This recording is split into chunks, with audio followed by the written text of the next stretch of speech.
I think my newest found like growth and struggle with being a Black woman is that I get so tired of going out of my way to educate white people when I'm like, y'all got Google though. You know how to use the internet. Yep. You find a bailout donate page. Twitter is literally a fountain of information. You don't need me to tell you what to do. You want absolution from me. You want me, your Black woman friend, to tell you, I just appreciate you like checking in on me.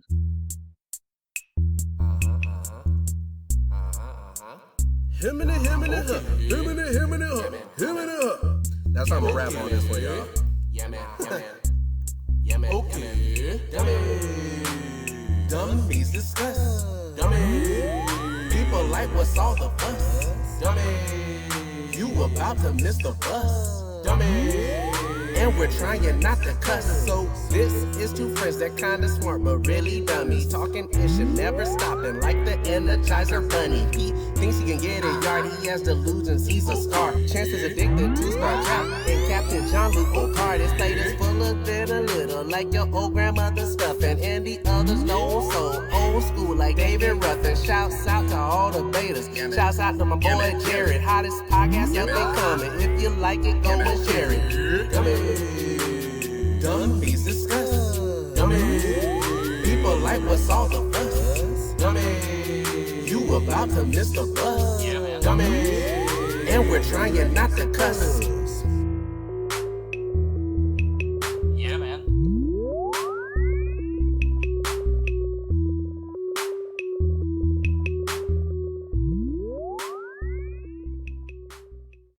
I did want to ask you guys this, and I'm going to sound a little gloomy and I'm going to sound a little negative in what I'm about to say, but so 3 years ago, I watched Philando Castile take his last breaths on camera, right? Facebook Live.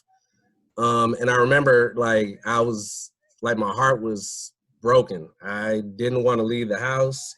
I feared for my kids. I was literally asking my wife, why did we have kids and bring them in this kind of world, et cetera? I'm fearful. Like I have to have this conversation with my son about how to talk to police and all that kind of stuff. And, it was 2017 at that point. We organized, right, Mr. Chance? We organized. We started a group named, organization called Awake. We went out there, we did social justice work. We went to, we had like forums that we held at Pebblebrook and we had churches around the area. We organized a voter drive. We did everything that we were supposed to be doing. And slowly but surely, as time passed, people kind of just died and went by the wayside, meaning like the organizers stopped answering their phone calls. Churches would stop calling back. All of a sudden, it was just like, status quo. And now I see the same thing happening. Everybody's emotional. Everybody's out here protesting, making signs. We're marching. We're putting all these quotes, I can't breathe, all this stuff on Facebook. But how is this any different? Like, I can't help but think, well, in 2 weeks, we'll be over this again. And then it's just back to coronavirus or Godzilla or whatever it is that 2020 is going to have for us. Am I wrong? Prove me wrong. Like, how do y'all feel? I feel the same way. It's hard to maintain that positivity. I'm a teacher, just like you, and we teach that Eurocentric U.S. history, and it's very, very Eurocentric. The standards just got updated in 2016, and for the first time ever, or at least as long as I've been teaching, and I've been teaching 8 years, they're including that narrative with women and African Americans and Indians throughout. So I was stoked, but I was doing it that way anyway. So it's just hard to feel hope. I mean, we've been locked up for 3 months by the invisible enemy. People have lost their jobs. People are starving. People are frustrated. People are dying. And people are losing faith. I mean, I don't know about most, but you know, it just seems like it's not going to get any better. It's like 2020 is literally that year that everybody is just like, man, we just want to forget. We just want to forget like it even happened. Midnight, January 1st never happened. Like literally. It's just terrible. Yeah, I'm sorry to interrupt. Chance said yesterday, he said this is the perfect storm. It is, absolutely. With the only thing that's missing is like 95-degree heat, like air. Absolutely. Yeah. Today was Hot 87. summer is the only thing that's missing. Today was 87, but you know, like the virus, the invisible enemy, like you said, unemployment, people being cooped up. Then you had, you know, Ahmaud Arbery, and now that like I haven't got my stimulus check. Yep. And the stimulus check is the perfect storm. Really absolutely. It's like a dominoes is how I always imagine it. It's just one thing after the next thing. And I think I agree that like it's really hard to have hope, and it's discouraging to think about the way that I feel now, and the fact that like I might still feel this way in 2 weeks, but some people in my life will be able to like actively move on and not even acknowledge that there's still a problem. And I think part of that comes from like the lack of leadership we see in the White House currently. And as an academic, part of that comes from the lack of universities speaking out or programs speaking out, and specifically saying that they care about their Black trainees, not their people of color or whatever, that they understand the injustice in the rage that their Black trainees are experiencing, and that while they acknowledge they can't empathize, they can make them feel more supported and more included. So like my universities, only one of them has like made a statement about any of this. But my department at Georgetown, which prizes itself on like diversity and equity and inclusion, has not said a single word, not from the chair all the way down to the PIs. Like only one other graduate student who's an Arabic woman sent me a text message today and was like, how are you doing? Like, how's it going? Yeah. What do you think I'm sorry, go ahead. No, I was going to say, but I think not having that sort of top-down administrative authority voice of hope is what makes everything seem so much more just horrible and sort of hopeless. So that's why I was going to ask you, what do you think the school, you said none of your universities have really even made a statement. Like, what do you think the schools and all these institutions of higher learning, what is their responsibility during this kind of thing, like this, during this time? I think that if those universities can tote their diversity, equity, and inclusion committees and take the kickbacks from my diversity grants that I bring to the school, they have a right and an obligation to at least say that they see this injustice. And they can make it as politically correct as they want, but they have to acknowledge that something traumatic is going on, and they should create spaces for Black students to talk to one another, to be able to have conversations about race within a department, within this time frame. Like, I get about 20 emails about Zoom meetings that have nothing to do with anything important. And for someone to be like, we see what's going on, and if you would like to have a discussion with the African-American faculty members on campus, which there aren't that many, or like the Department of Africana Studies, or facilitate some sort of dialogue and conversation. I think that they owe their students that much because they put so much emotional labor on all the Black trainees, the Black professors, even the staff that work there.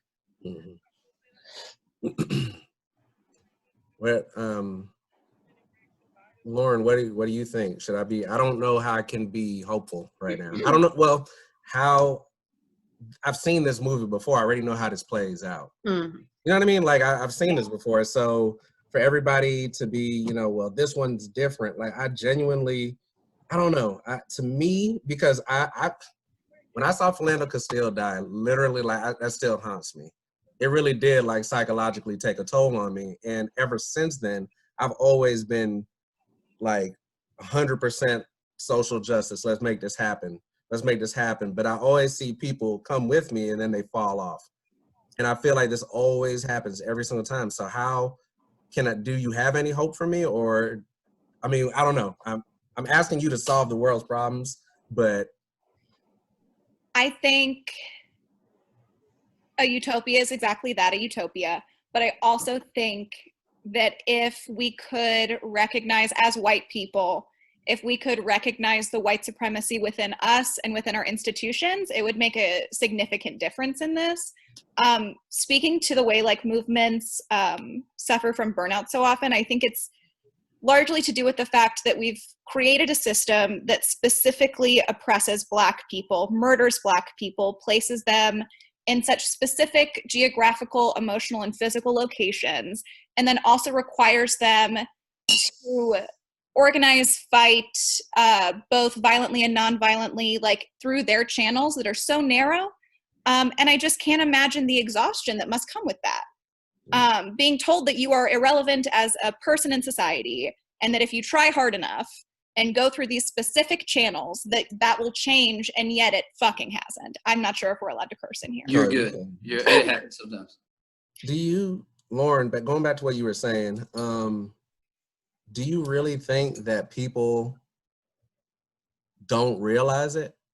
Like, I'm getting real cynical. Like, do you think people really are oblivious to what goes on? Or do you think there's this quote, I don't know the author, right? But it's not that the system is broken, it's working exactly how it was built, right? Absolutely. It's one of those, like, can you really, do you think people are just acting like they don't know, or do you genuinely think people don't understand, like, privilege and all that stuff?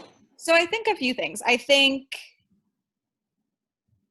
to a certain extent, perhaps historically, white privilege can very much be the water that surrounds a fish. But in 2020, that is no longer an acceptable argument. I will say as well that political polarization, social polarization, your social groups will reinforce your beliefs inherently.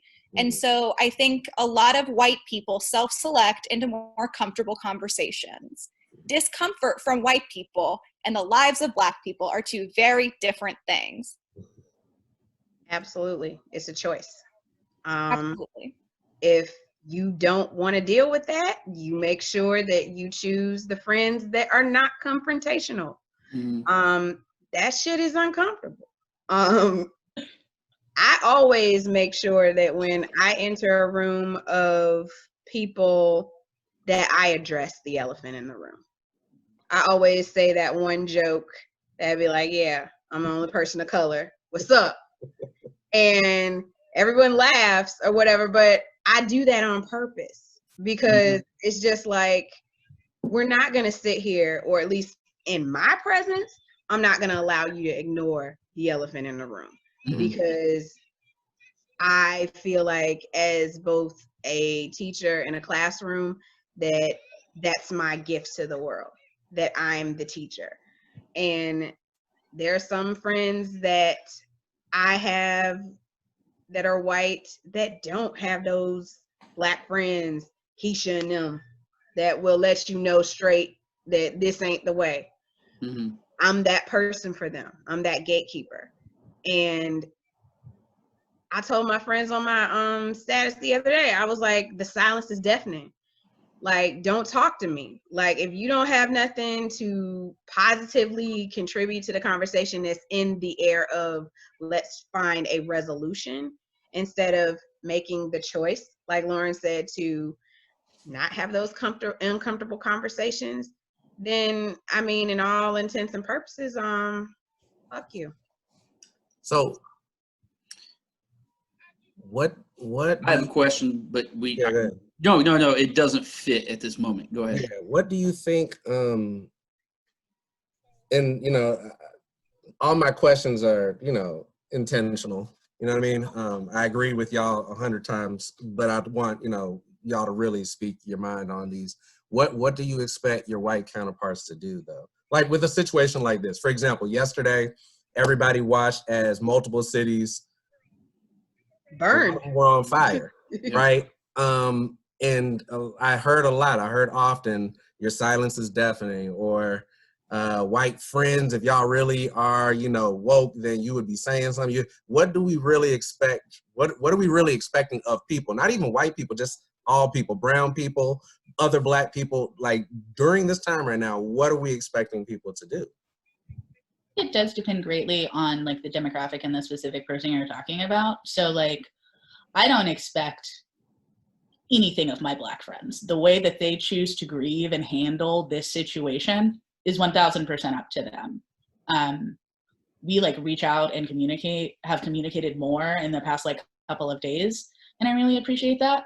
I will say that when I think about my like white friends in graduate school as a whole, I don't know if expect is the right word. It probably is. I don't actually expect them to do a damn thing, unfortunately. And that's really, it is a thing that I have grown to understand, that being a vocal Black woman is like a lived, learned experience. And so like, I've made more posts about race in the past week than I have in my entire existence, because I just can't sit by and watch another Instagram of someone doing yoga and baking cookies. Because I'm like, I'm not doing yoga and I'm not baking cookies. I'm drinking Chardonnay and I'm upset.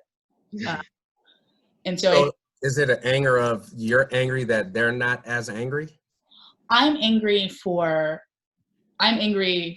because of the original question that you asked. Yeah. Because I feel like there's no hope. I'm angry because they have the privilege to not engage in a conversation and not listen, and I don't have that. I'm angry because all of the white people that cheer me on, and all of the people that cheer me on, most of them are actively choosing to not engage in this dialogue. And even when I have provided like resources of things that they can do through Carlisa Johnson, like a fantastic Agnes Scott alum, or directed them to other great white allies that can help them learn a thing or two, because I don't have the mental energy to do it every day. They refuse to engage in those conversations because they just don't want to be uncomfortable. And I'm like, I'm uncomfortable every day. Every time I walk into a room, I realize I'm like a Black woman with a lot of hair. Mm-hmm. And I have to live with that in every room I walk into, except for my Nana's house, because it looks like me. And so I think it's hard to, because everything is so multifaceted, it's so hard to tease apart what I think is like the right thing a person can do. I just, at this point, would be happy if they did something. Right. So I do have a question that would pertain to, so what would you tell someone that is, as they're watching this and they may be becoming more aware, and they're like, what should I do? What would you tell them? Hey, you know what? If you want to do something different, if you want to change something, what's the first thing that you would tell them? Hey, try to do this, or, what would you tell them to try to do? Go ahead, Lauren. Is this, just clarification, are we speaking to someone who hopes to become an ally to Black people? Yeah. Okay. Absolutely. I would tell them to go talk to their other white friends, Right? the ones that don't like having the conversations, the ones that can make that choice, that say, you know what, that's something really, I don't want to touch that. Talk to them. Talk to them. Y'all have to make the bridge. Like, she and I, Kaela, is it Kaela? Kaela, right there. Tired. We tired. We got to do every goddamn thing, especially Black women. We got to do every damn thing. I want to teach you, but at the same time, I want you to have that open mind and that openness that is necessary for this conversation. This shit is 400 years overdue. 400 years overdue. That's why the cities are burning. It's 1968 all over again. We've seen this shit. Just like Marvin said, we've seen this shit. We've seen the movie. We know how it ends. It's up to us. Are we going to change the ending though? Yeah. And I think my newest found like growth and struggle with being a Black woman is that I get so tired of going out of my way to educate white people when I'm like, y'all got Google, though. You know how to use the internet. You find a bailout donate page. Twitter is literally a fountain of information. You don't need me to tell you what to do. You want absolution from me. You want me, your Black woman friend, to tell you, I just appreciate you like checking in on me. You don't got to do anything, Cheryl. You're great. And that's just not going to cut it with me anymore. Lauren's breaking her neck over there. Lauren. I consider white people truly my ministry as a white woman. And let me tell you what, I do feel like when people are asking, like in Facebook, for example, when people ask Black women to explain to them how racism works, it feels extra performative that they are performing allyship by learning in front of others. And specifically for that Black woman that's like, well, because you told me that, now I understand it. But I also feel like such a huge part of that is that it's just right here. Like we are listening and it stays right here. So we don't internalize anything we're listening to and still are going off of our like white Democrat script that on its face to a white person who's unaware of things seems perfectly fine. But in reality is fucking insidious and a problem.